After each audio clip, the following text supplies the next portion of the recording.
নমস্কার দর্শক বন্ধুরা, নতুন আরও একটা ভিডিওয় তোমাদের সকলকে অনেক ওয়েলকাম জানাচ্ছি। আশা করছি তোমরা সকলে অনেক ভালো আছো, সুস্থ আছো, আমরাও বিন্দাস আছি।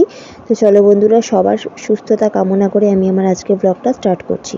তো এখন বাজে বিকেল 5:30। এখন দীপক এখন বলছে যে আমাদের বাড়ির পাশে যে জমিটা আছে ওই জমিটায় বেশ কিছুটা জঙ্গল হয়ে রয়েছে, তোমরা এখন দেখতেই পাচ্ছ। তো সেই জন্য বললো যে কিছুটা জঙ্গল আমি কেটে ফেলি আর তার সাথে কচুগুলোও কাটা হয়ে যাবে। আর ও কচু শাক খেতে তো ভীষণ পছন্দ করে, আমরা মোটামুটি বাড়ির সকলেই অনেক পছন্দ করি। তা বললো যে কালকে সকালে যখন মাছ আনবো কিছুটা চিংড়ি মাছ যদি নিয়ে আসি, বিক্রি করা হবে আর ঘরের জন্য রাখা হবে, সেটা দিয়ে একটু কচু শাক রান্না করা যাবে। আমি বললাম ঠিক আছে চলো, তবে সাবধানে যেও। এই কচু শাকের মধ্যে না বিশাল বড় একটা জোঁক ছিল, তো ওই জোঁকটা দেখে তো আমি ভীষণ ভয় পেয়ে চলে গেছি। তারপর তো আর ভিডিওই করিনি, অনেকক্ষণ পর আবার এসে ভিডিও করছি। তো ও বেশ কিছুটা কচু শাক কিন্তু কেটে ফেলেছে। বাড়ির পাশে যে জমিটা রয়েছে এটা ফাঁকা জমি বললাম, তার কারণ হচ্ছে এই জমির যে মালিক সে তো এখানে থাকে না, আর কোথায় তার বাড়ি সেটা আমরা নিজেরাও জানি না। জমিটা প্রচণ্ড জঙ্গল হয়েছে, আর বর্ষাকালে তো তোমরা জানো বিভিন্ন রকমের সাপ, সরীসৃপ প্রাণী, জোঁক এরকম অনেক কিছু থাকে। সেজন্য আমরা তো মানুষ, আমরা ছোট ছোট প্রাণীগুলোকে খুব ভয় পাই। আর আমার ঘরে যেহেতু ছেলে রয়েছে, আমার ছেলে অনেকটাই ছোট, সেজন্য খুব ভয় লাগে আমার। তাই জন্যই বললাম যে তুমি এখানটা একটু পরিষ্কার করে দিও। ওকে কদিন ধরেই বলছিলাম, তো বললো ঠিক আছে চলো আজকেই করি। তো পুরোটা পরিষ্কার করবে না, কিছুটা করবে, কারণ নিজেরও তো প্রাণের ভয় আছে। আর এর মধ্যে আগের দিন একটা বড় সাপ ঢুকেছে, সেটা আমি নিজে দেখেছি, সেজন্য আরও বেশি ভয়।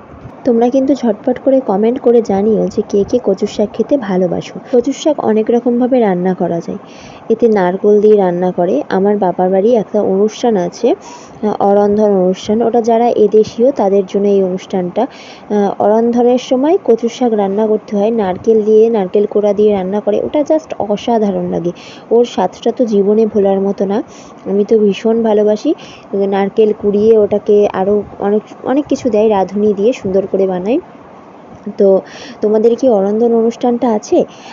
আমাদের কিন্তু রয়েছে বললাম, আর যাদের নেই তারা অরন্ধনের সময় চলে এসো, নিমন্ত্রণ আগাম করে দিলাম তোমাদেরকে।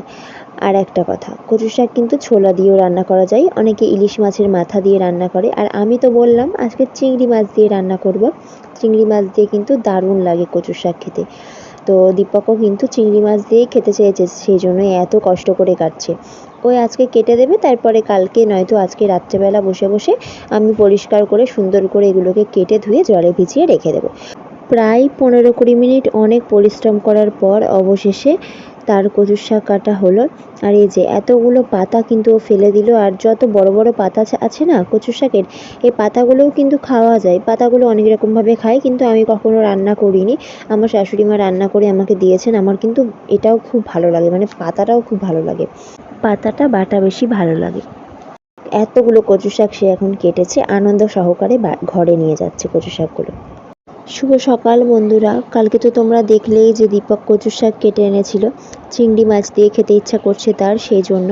আর আজকে কিন্তু চিংড়ি মাছও নিয়ে চলে এসেছে, একেবারে অনেকটা এনেছে, যেহেতু ও কিছুদিন ধরে এখন মাছ বিক্রি করছে, সেজন্য চিংড়ি মাছটা এনেছে, বিক্রি করাও হবে আর সাথে আমাকে কিছুটা দেওয়াও হবে।